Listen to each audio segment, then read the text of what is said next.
চলুন বেরাদার ইসলাম, আমি বলতে চাইছিলাম যে আল্লাহর ওলিদেরকে আমাদেরকে চিনতে হবে, নাকি বলছেন? তবে আজ আল্লাহর ওলি আছে বলে দুনিয়া টিকে আছে। আল্লাহ পাক আল্লাহ তাআলা বলছে, শোনো, দুনিয়াতে আল্লাহ বলা কোন ব্যক্তি যতদিন থাকবে দুনিয়াতে, আল্লাহ বলা আমি দুনিয়া ততদিনকার জন্য রাখবো।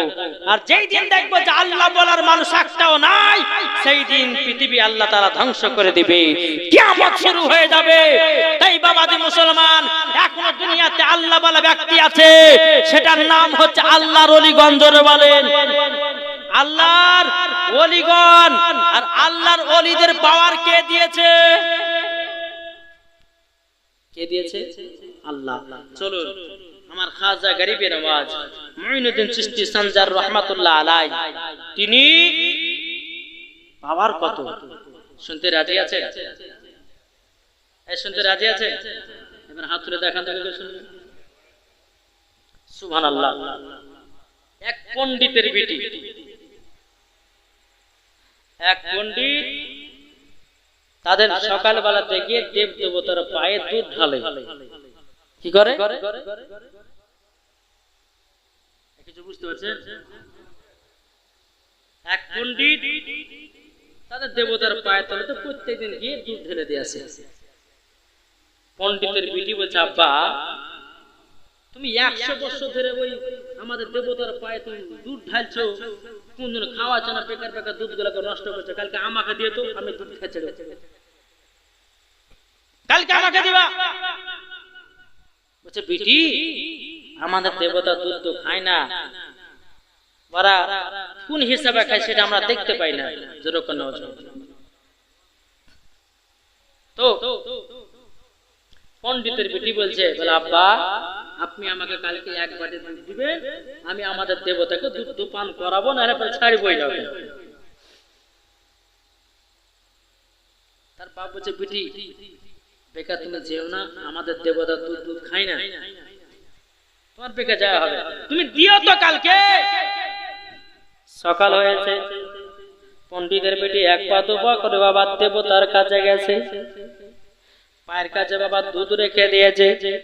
পণ্ডিতের বেটি বলতে চায়, দেবতা আমাদের দেবতা, তাড়াতাড়ি দুধ পান করো। শুনতে পারে তো খাবে নাকি গো?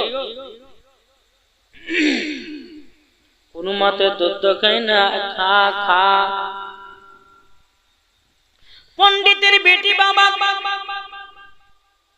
যতবার বলেছে দুধ পান কর, কখনো বাবা পান করে না। এদিকে পণ্ডিতের বেটি খা খা করতে করতে প্রায় বাবাজি 3 থেকে 4 ঘন্টা পার হয়ে গেল, তবু খাই না। পণ্ডিতের বেটি কি করেছে? দেবতার পায়ের তলাতে মাথাকে জোরে জোরে জোরে করে বাবা আপনার বাড়ি দিতে লেগেছে রে বাবা, আপনার জোরে জোরে কপালটা বাড়ি দিতেছে, রক্ততে ছাড়া বেড়া হয়ে গেছে রে বাবা। এ দেবতা তুই যদি আজকে দুধ না পান করিস, আমি তোর ভক্ত আমার জীবনটা শেষ করে দেব, আজকে তোকে দুধটা পান করতে হবে। বেরাদর ইসলাম মাদাস সামানে কিরাম একবার দুরূদ পড়ুন, আল্লাহুম্মা সাল্লাল্লাহু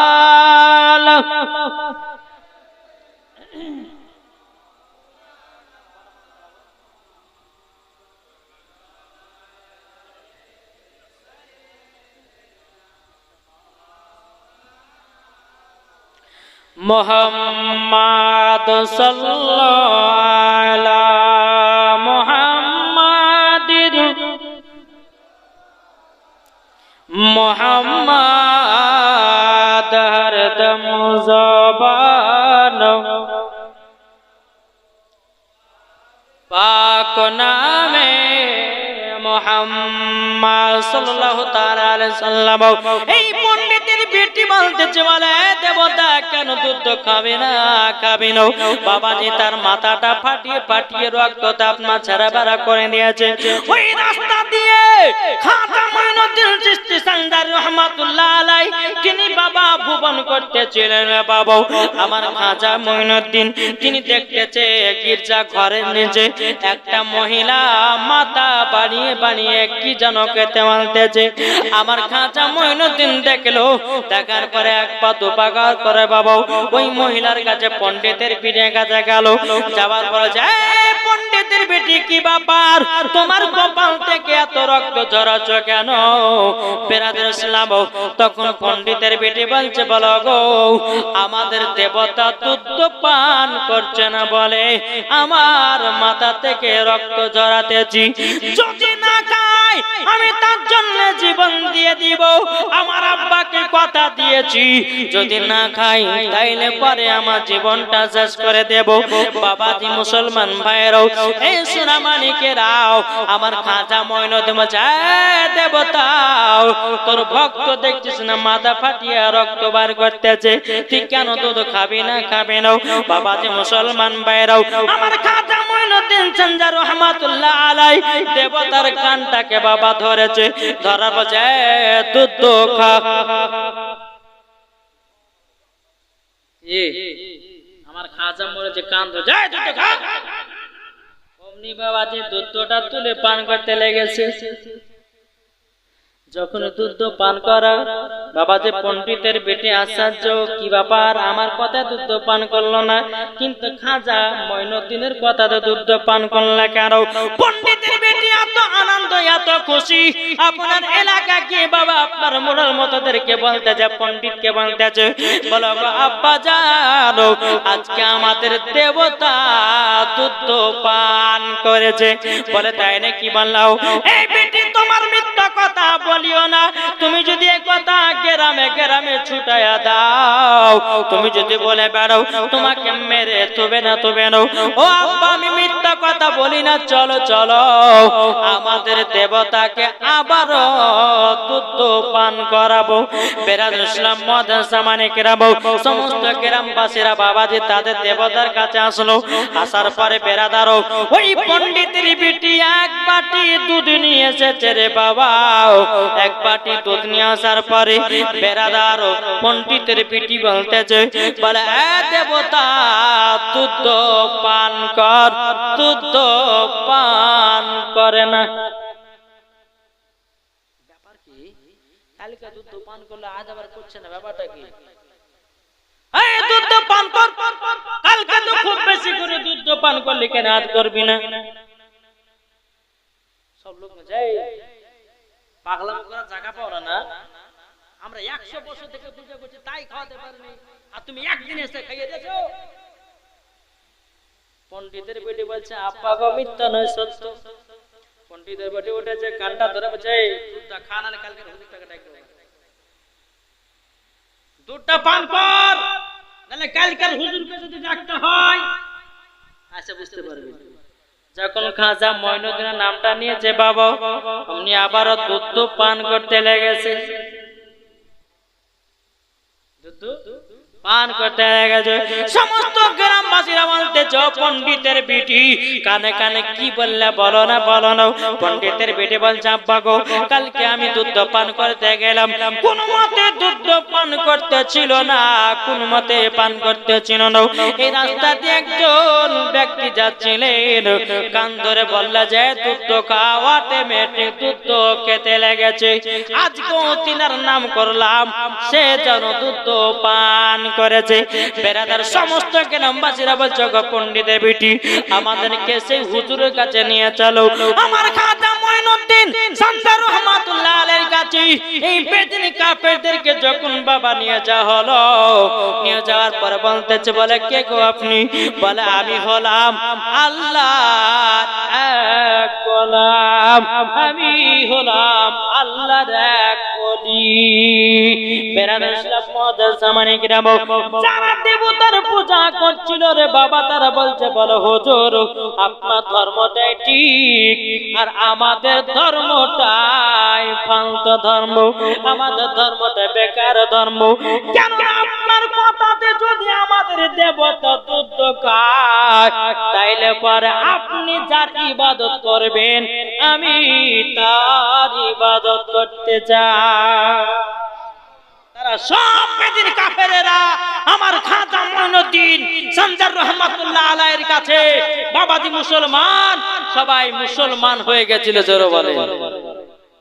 জি, আরেকদিন আমার খাজা মঈনুদ্দিন রাস্তায় চলে যাচ্ছে, কিছু আগুনের পূজারী আগুনের কাঠ জ্বালিয়ে জ্বালিয়ে পূজা করছে। আমার খাজা মঈনুদ্দিন কত বছর ধরে আগুন জ্বালাচ্ছে? বলে 100 বছর ধরে। হ্যাঁ, 100 বছর ধরে আগুনের পূজা করে? বলে হ্যাঁ। তাহলে এক কাজ করো না, একটু আগুনে হাত ধরো দেখি পুড়াই কি পুড়াই না। তুমি 100 বছর ধরে পূজা করছো, তোমাকে তো পুড়াবে না, তোমার আগুন বশ হয়ে গেছে, তোমার আগুন তোমার ক্ষতি করতে পারবে না। যারা আগুনের পূজারী তারা বলছে কখনো হয় আগুনের কাজ তো পুড়ানো পুড়াবে। আমার খাজা মঈনুদ্দিন সঞ্জার রহমাতুল্লাহ আলাইহি তিনি হাত ভরে দিয়েছেন জোরে বলেন। হাত ভরে দেওয়ার পরে এই বাবাজি মুসলমান ভাইয়েরও আপনার কিনা 30 মিনিট চলে যায়, আপনার কিনা 1 ঘন্টা চলে যায়, 2 ঘন্টা চলে যায়, 3 ঘন্টা চলে যায়। এ বাবাজি 5 ঘন্টার পর আপনার জ্বলন্ত আগুন থেকে বাবা হাত বের করেছে। আল্লাহর কি কুদরত, চুল পরিমাণের পড়ে না। এরই নাম আল্লাহর ওলি। এর নাম কি? আল্লাহর ওলি। এ বাবাজি মুসলমান ভাইরাও, ওগো আমার সোনা মানিকেরাও, তাই বাবাজি মুসলমান আল্লাহর ওলিদের পাওয়ার কে দিয়েছে? আল্লাহ দিয়েছে। যেই রকম আমার খাজা মঈনুদ্দিনের পাওয়ার আমার আল্লাহ দিয়েছে, আমার গাউসুল আজম মাহবুবে সুবহানী কুতুবে রব্বানী শেখ আব্দুল কাদের জিলানী ও গিলানী রাহমাতুল্লাহ আলাইহির পাওয়ার কে দিয়েছে? আল্লাহ দিয়েছে। আমার বড় পীর আব্দুল কাদের জিলানী মায়ের গর্ভেতে 18 পারা কোরআন মুখস্থ করেছে। কার দান? আল্লাহর দান। আজ কিছু দল বাড়িয়েছে, বলছে আল্লাহর ওলিকে মানা চলবে না, মাজারে চাদর চড়া চলবে না, বলছে মাজারে আপনার মানত মানা চলবে না, কে বলতেছে মাজারে গিয়ে মিলাদ করা ফাতিহা করা চলবে না। আমি মাওলানা ওবায়দুল ইসলাম জামালি চ্যালেঞ্জ করে বলে গেলাম, আল্লাহর ওলির মাজারে চাদর চড়াও জায়েজ আছে, ধূপকাঠি জ্বালানো জায়েজ আছে, গোলাপ ফুল দেওয়া জায়েজ আছে, ফাতিহা মিলাদ করা জায়েজ আছে। এটাই হলো ফেরেশতাদের আকীদা, এটাই হলো তাবেঈনদের আকীদা, এটাই হলো সাহাবাদের আকীদা, এটাই হলো আনসারদের আকীদা, এটাই হলো সুন্নিদের আকীদা। এটা জোরে বলবেন না? বাবা যে মুসলমান সোনা মানিক আসুন তো আল্লাহর ওলিকে ভালোবাসতে হবে কি হবে না? জি।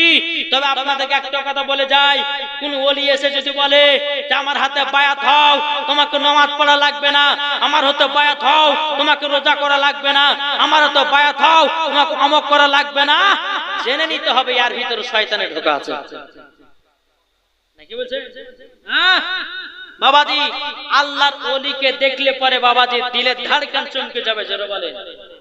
আল্লাহর ওলিকে আপনার কিনা চমকে গেলে দেখলে পরে আপনার কলিজাটা ঠান্ডা হয়ে যাবে। আর এখন কিছু বাবাজি ভণ্ডরা কিছু বাড়িয়েছে, আজ এই ভণ্ডরা বাড়িয়ে আসল পীরের দুর্নাম হচ্ছে না, হচ্ছে না জি। ওই বাংলাদেশের একজন দেওয়ান বাগি বলে একটা লোক পীর সাহেব ছিল, দেওয়ান বাগি পীর, এত শয়তান এত শয়তান, এ বলছে যে আমি মা ফাতেমা রাদিয়াল্লাহু তাআলা আনহাকে স্বপ্ন দেখেছি এবং আমার সাথে বিয়ে হয়েছে। যেরকম নাউজুবিল্লাহ, এত বড় কথা বলেছে। বাবা যে মুসলমান, তাই আপনাদেরকে অনুরোধ করে বলি আল্লাহর ওলিকে মানতেই হবে। আমি যেরকম বললাম যে দুতলা উঠতে গেলে পরে কিসের প্রয়োজন হয়? লিফটের বা সিঁড়ি প্রয়োজন হয়। তো বাবাজি আমার নবীকে পেতে গেলে আল্লাহর ওলিকে প্রয়োজন আছে। আমার নবীকে পাওয়া যাবে, আর নবীকে পাওয়া গেলে আল্লাহকে পাওয়া যাবে, আর আল্লাহকে যদি পাওয়া যায় তাহলে পরে জান্নাত আপনার জন্য ওয়াজিব হবে। তো বাবাজি মুসলমান সোনা মানিক আসুন তো আল্লাহর ওলিদেরকে আমরা মহব্বত করব কি করব না?